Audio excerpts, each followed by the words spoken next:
China has proposed new rules for online gaming that aim to restrict purchases and limit compulsive playing behaviors. The guidelines were recently issued by the organization that oversees or regulates the country's gaming industry. It is called the National Press and Publication Administration. Reuters news agency reported the public will be able to comment on the rules through January 22nd before they receive final approval.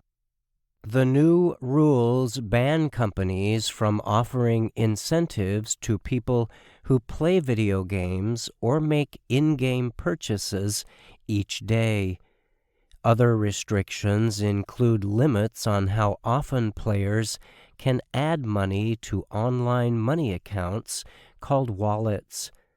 The government also warned of the dangers of irrational behaviors it says can lead to gaming compulsions. In addition, the regulator brought attention to an existing ban on online game content that endangers national unity. The new rules also call for companies to create warning messages to be sent to users who seem to be showing irrational playing behaviors. And in an effort to protect user privacy, the regulations also require game publishers to store their servers within China. The announcement of the new proposals caused shares in major Chinese gaming companies to fall sharply.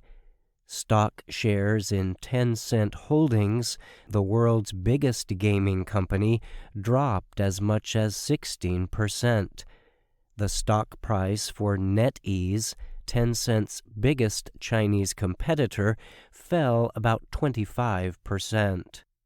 The latest proposals follow rules announced by China's government in 2021. Those regulations included a policy that limits online gaming for young people to 3 hours each week. Current law permits players under age 18 to only play between 8 p.m. and 9 p.m. on Fridays, Saturdays, and Sundays during the school year. Chinese gamers are also currently required to provide identification when registering to play online under existing rules.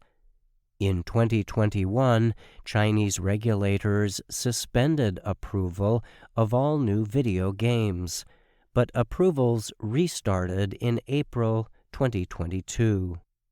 Stephen Leong is a sales director at Hong Kong stock trading company UOB Kay Hian. He told Reuters that many people in the industry thought such policies had ended, reducing the risks for gaming businesses. It's not necessarily the regulation itself, it's the policy risk that's too high, Leong said. When asked about the effects of the new proposals, Tencent Games' vice president, Vigo Zhang, said the company will not need to change its reasonable business model or operations for gaming. He added that the company has already been enforcing existing government rules. Zhang said that since the first regulations were announced in 2021, minors had been spending historically low amounts of time and money on Tencent's games.